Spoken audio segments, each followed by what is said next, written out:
Welcome to the channel. I am the Jamaican Scoop Diva. Now, the first thing that I would like to discuss is the mass migration of homeless mongrel dogs to Canada, leaving behind Jamaican human beings who are deemed to be not qualified, allegedly, to enter into the country. Now, following the highly publicized mass migration of homeless Jamaican Royal Caribbean Terriers, also known as mongrels, the Montego Bay Animal Haven has reported weekly send offs at least three or four of the needy canines overseas. In 2021, Tammy Brown, the director of the Montego Bay Animal Haven, arranged the adoption of 144 local dogs in need of permanent homes. After they were flown to Canada, and housed at temporary foster homes, other dogs were adopted. Close to 500 Jamaican rescue dogs and cats have been adopted in North America and Europe since 2021. Now, moving on to some news that was released just today, and you can go ahead and check the 284 Media website. Canada initiates visa free travel for 5 Caribbean countries. Now, it reads, Canada has announced the introduction of visa free travel to travelers holding passports from 13 countries, several of which are in the Caribbean. The list released on June 6th named St. Kitts and Nevis, St. Vincent and the Grenadines, Antigua and Barbuda, St. Lucia, and Trinidad and Tobago are among members of the global community who will benefit from this new effort. Obviously, you can see here where Jamaicans are not on the list. It is not. And now, when you look at the current state of our society, I mean, you look at the conditions of the people living in the country. When you look at the behavior of our politicians, the leaders of this country, do you even blame the people at this point not wanting Jamaican human beings in their country? They would rather have the dogs, literally the mongrel dogs, travel to their country visa free and leave the human beings behind. This is something to truthfully consider. In a surprising departure from her party's stance, Lisa Hanna, the four-term member of parliament for Southeast St. Anne, has defended the recently granted salary increase for politicians and members of the political directorate, while other politicians in the People's National Party (PNP) demand a rollback. No, to add to any reason or suspicion why Canada would not accept Jamaican human beings but instead prefer the dogs, look at the current climate of our people and of our living conditions. Now, there you have this huge pay increase that was introduced to the public by Andrew Holness himself.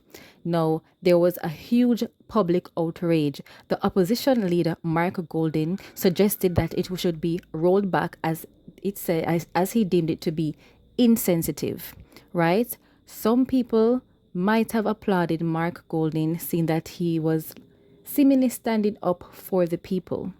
Now, after which Andrew Holness did a rollback, seemingly. Now, here you have Lisa Hanna, who is a member, or I believe she's a member of the opposition, is now basically insulting not only Mark Golding and making him look small, but also insulting the people.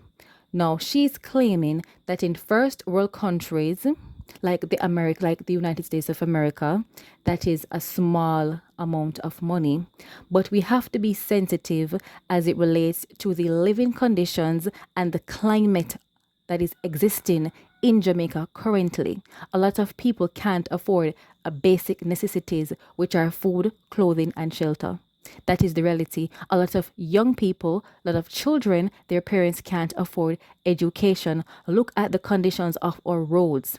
There are so many issues. The teachers are not getting their pay, and then she feels as if it is okay to come and say, yes, we should support this pay increase.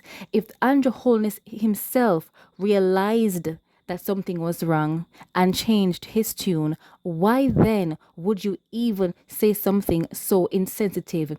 Is it a ploy to make a Mark Golding look small? Well, she has successfully done so, because whatever effort a Mark Golding placed into making himself look good and possibly making him look like the next Prime Minister of Jamaica. She literally came and turned him in a big boy, literally. I don't know what her angle is. You can tell me what you think in the comments. Now, over to much more tragic news. There was a Jamaican woman by the name of Evadne Smith who had passed away during a plane crash in Virginia. Now, Evadne Smith, the living nanny for real estate agent Adina Azarian, who is 49 years of age, and her 2-year-old daughter, Aria Azarian, passed away alongside the duo and pilot Jeff Hefner, according to reports. Originally from Jamaica, Smith helped take care of little Aria at her mother's East Hamptons home, according to the U.S. Sun. Friends of Azarian told the U.S. Sun that she was affectionately called Nanny V and described her as a remarkable woman with a beautiful soul, who shared a special bond with the single mom and daughter. And of course, we want to send out condolences to the Azarian family, as well as special condolences to Miss Evadne Smith, our very own Jamaican. Now, this is tragic in every way possible, because a lot of times we as Jamaicans, we may go overseas in pursuit of a better life with better conditions and better pay. And a lot of times these persons who travel overseas to do work have a huge responsibility of taking care of their families who are left back home in Jamaica. Sometimes these are their children, their parents, their loved ones, and other family members. I know many Jamaicans can attest to having an aunt or an uncle or a parent who help them out financially with whatever they need, and many times they are unaware of the hard work and sometimes the effort that is put into making this money to make those at home comfortable. So once again, I want to send out condolences to the Azarian family and to Miss Evadne Smith, and we wish you the best. Now, finally, on to a positive and lighter note, we have QQ, who has completed his associate degree. Now, according to Star, it writes, driven by his desire to help persons who do not have immediate access to justice and immigration advice, among other legal matters, dancehall star QQ now has an Associate of Science degree in Liberal Arts from Canton University in New York. Now he says, having an associate is the start for me helping people. It's the start of the journey to getting the bachelor's and possibly going on to law school. By getting the necessary qualification puts me in a better position to be able to do that when the time comes. I also have a desire of wanting to be able to help persons help. Hence, the full program is a Bachelor in Legal Studies. However, I signed up initially for the 2-year associate. Thankfully, the pandemic made it easy as there were no live shows, etc. Now, after being away from the classroom for more than a decade, QQ said he was not sure that he would reintegrate in school, but said it went without hiccups. So I have to commend QQ for doing this, and he is not the only dancehall artist that we have seen get an education. We know persons like Agent Sasco went ahead to the University of the West Indies and did their studies, and it is always important to have a brain that functions and is full of knowledge. It is always good to be learned and to have an education.